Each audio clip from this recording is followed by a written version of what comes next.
Good evening, everyone. My name is Odama Chris. We are back here again on our regular platform, Speak Out.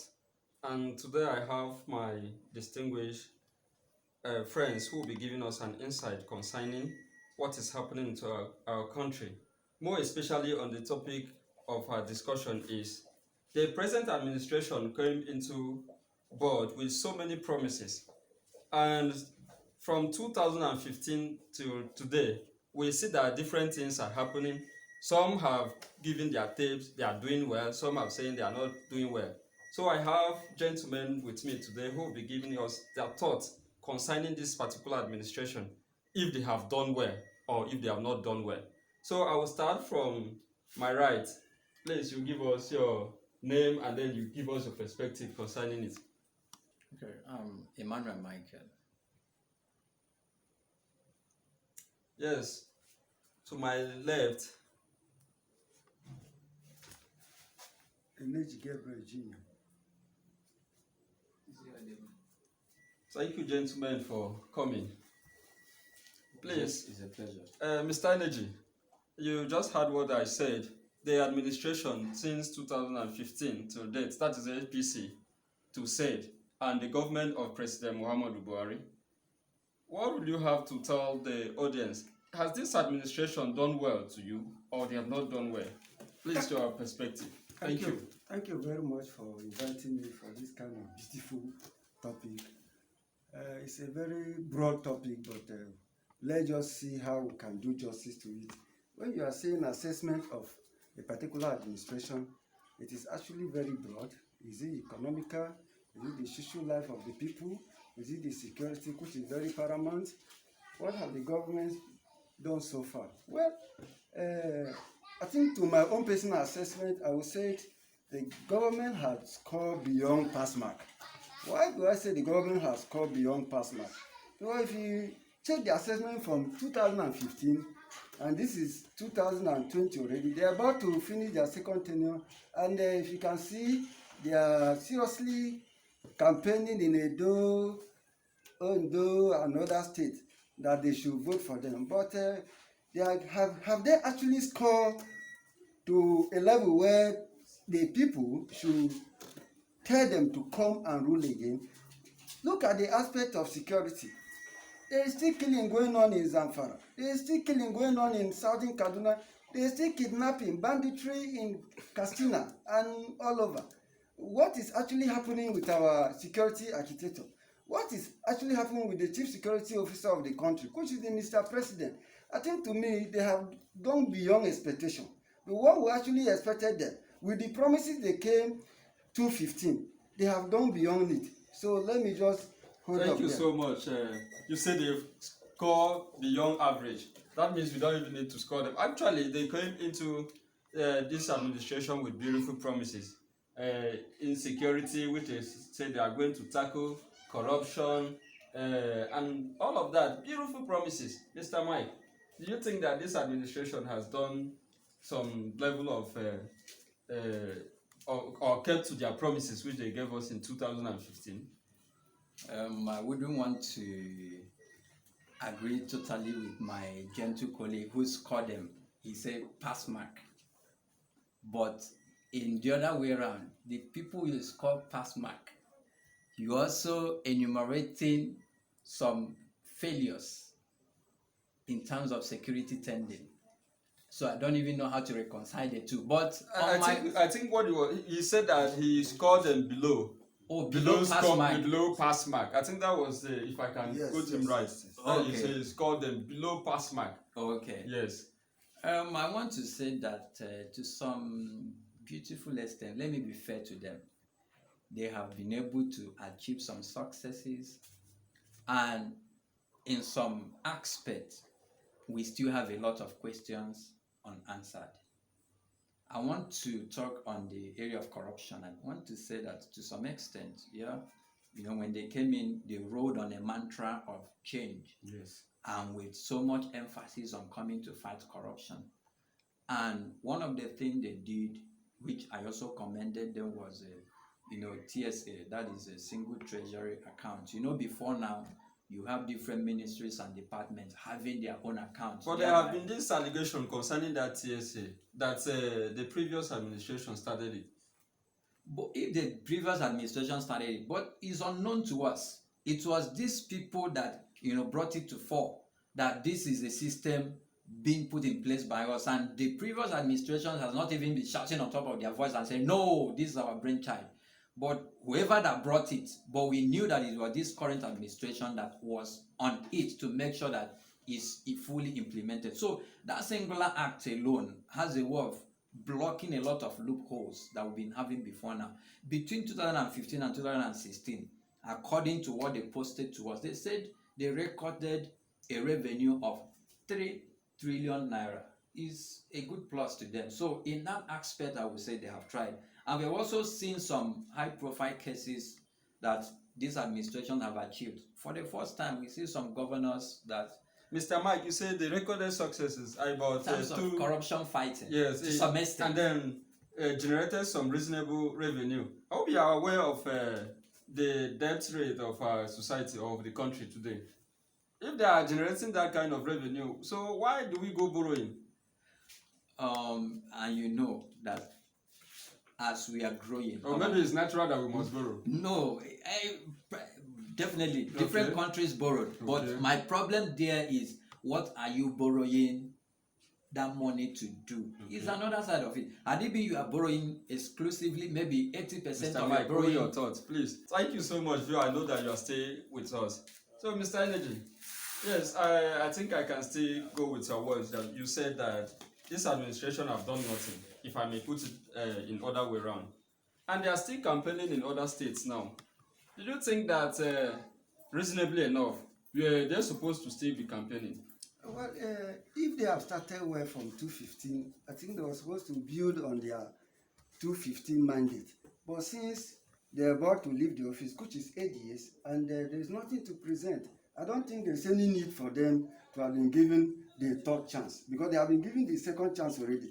See, as I was even coming here, I saw on media the rate of unemployment. You could imagine, Imo State came first, followed by Akwa Ibom, third by River. The fifth is Delta. The only least state when it comes to unemployment is Anambra. Why are these states? These states who have high level of unemployment is not because they are actually poor, maybe academically in other way. But the problem they have here is there is no level playing ground for them to strive. So issue of corruption. You could imagine people within the corridor of power had been alleged to be corrupted, yet there is no a straight legal system for them to be punished, at least to serve as a deterrent. I heard him well saying that they have done well in aspect of corruption, that some governors were sentenced to prison and less than how many months we are celebrating them as heroes. So what is all about that? Yeah, but Mr. Energy, please, let me take you back a little. You talk about the other state you mentioned, the little statistics you just given, the unemployment rate in Yes. other states. But we are just supposed to, that was just supposed to trace to the central government. What can the state not do something in regards to that? Of These course. are oil producing states, all of the states of you course. mentioned, apart from Imo. Of and it's course, becoming of part course. it These already. are oil producing states. Good. Don't forget that the oil belongs to the state. It is a national asset. It is channeled to the national. It is a percentage given to the state that the state manage. I hope you have not forgotten about that. That the natural resources maybe under the concurrent list, which means it belongs to the national. So it is the national that are going to regulate and know who get what. So Okay. if the people are actually poor, having that kind of natural resources, it means there is something wrong somewhere. It's not actually from the state, Oh, that although you- the state has That part you to feel play. that it's coming from the central. Yes, it's coming from the central. Okay. No problem. You just hold on, go on with your thought. The second Yes. thought you were talking about the The insecurity problem, rate. yes. People are stranger in their country. It is in this administration we experience that.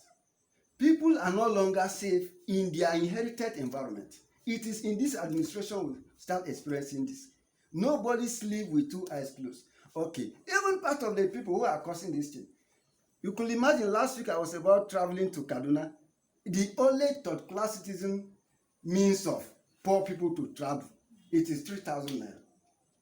They had made it in a way that even the poor people cannot even afford the railway, just because it is more safer than to go on land. Yeah, but I think that is that the sole reason, or because because of the COVID-19, they cannot like carrying all the passengers. They can't carry much as compared to the initial numbers they're Of course, supposed to. thank you for remembering me. The COVID-19 will have supposed to let them know that we were supposed to work towards this time. The COVID-19 just come overnight. If you check when COVID-19 started in Nigeria, it's close to 6 months going. So it's enough time for us to have prepared, because even our big brothers assure us that it was not going to stop. So it is a very strong signal to us that we're supposed to prepare. It's an epidemic, so Of course, we prepare for it. Of course, it's an epidemic, it is a global issue, but other countries have been managing it. Why is our own different? Thank you so much. Yeah, you still talk about security, but I will come back to you so that we can finish on that security. But one of my questions I will ask you concerning the security is, there have been this. It's not an agitation. It has been a global something that security has been a long time trend, right? So hold your thought. When we come back, we will continue from you, Mr. Mike. Yes, you try to see how you can be fair to this administration by saying that they have done well, especially on their promises, so-called. The administration came on to come on board with 4 promises, key promises, which I've mentioned: economic insecurity, unemployment, and corruption. That was the key thing that brought them into power. Okay. So for you now, being fair to them, and you are trying to give me some analysis, how did you think they have done well? In which area specifically do you think that they have done well, apart from the corruption the corruption fight you mentioned? Okay. Yes. Let's also take a look at the issue of the unemployment drive. We saw that for the very first time, the government in question set out to do what some previous governments have not been able to do, and that is setting up some social investment trust fund to actually say, okay, we know that we keep having teeming unemployed youth coming out of schools and all that. Can we do something about them?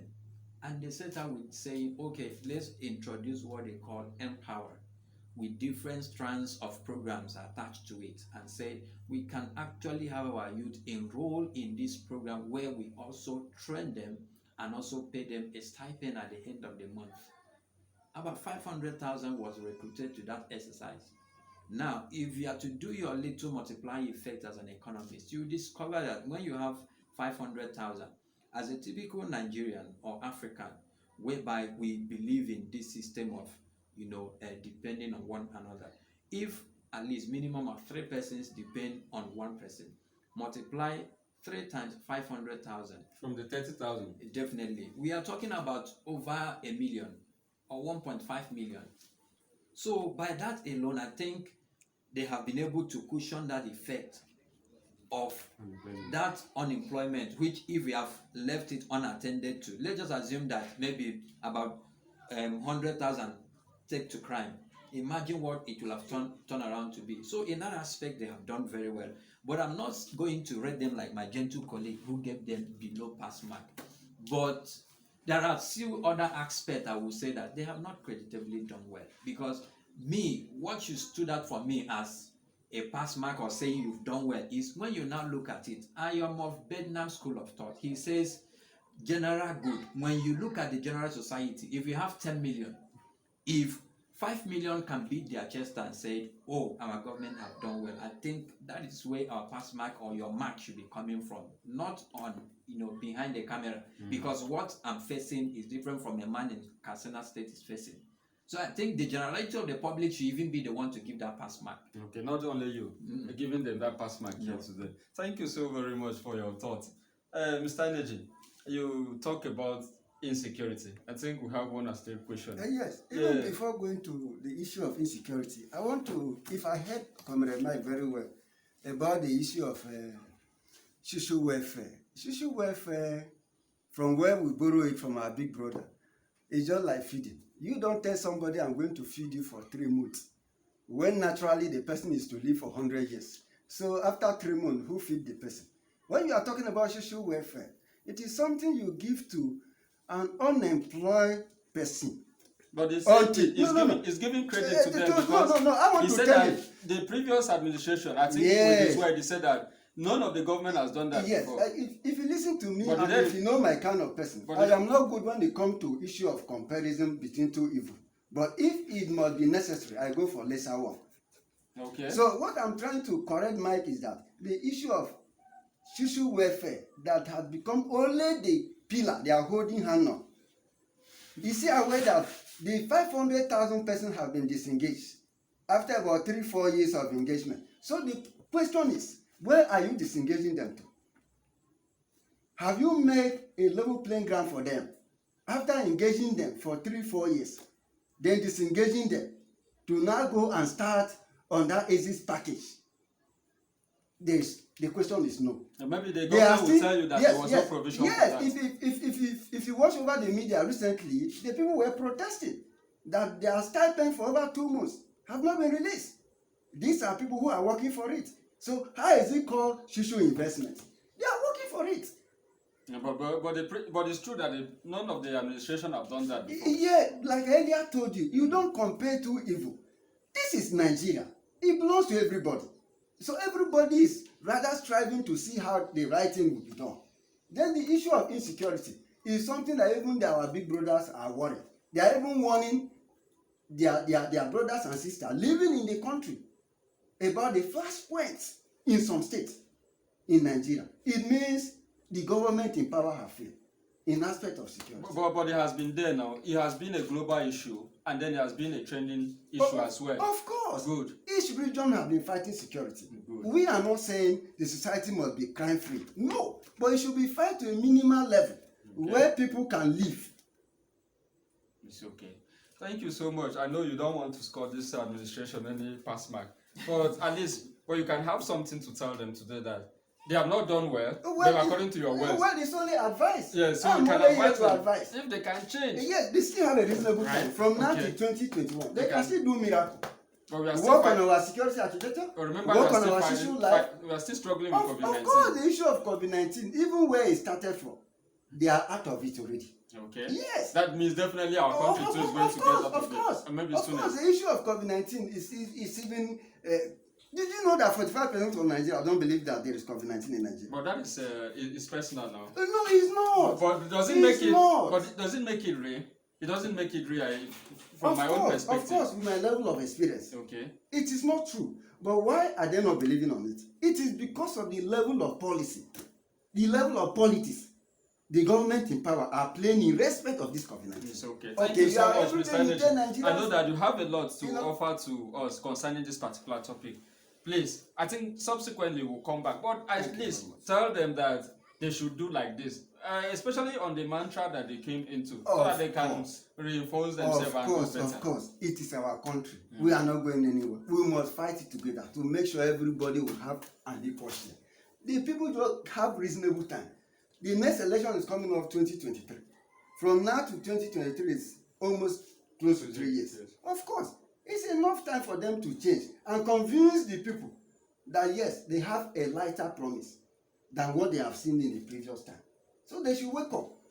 Thank you so very much. Telling us that you are rekindling our hope that there is light after the tunnel. Thank you so very much. I think in the end now we can believe that yes, this administration can do so much. Yes. Thank you for your time for investing with us. You're Mr. welcome. Mike, Thank you. I know that you have something that at least you have been fair with the government, but you want them to do better things again. So please tell them that you are their supporters here, you want them to improve so that the population out there will begin to say that they have done well, not only you here. Thank you.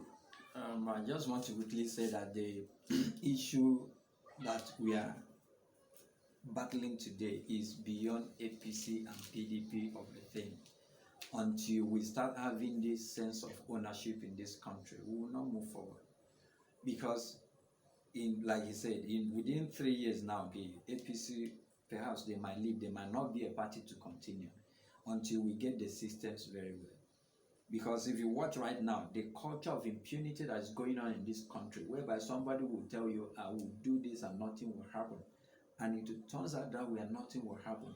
So until we build a system where everybody can beat their chest and say, I'm proud to be part of this system, I think we will not make any headway. Yes, creditably, to some extent, they have not done well. But I believe that there is still opportunity for them to do well. That is, if every one of us can actually come out and say, we want our country to work, this country will work.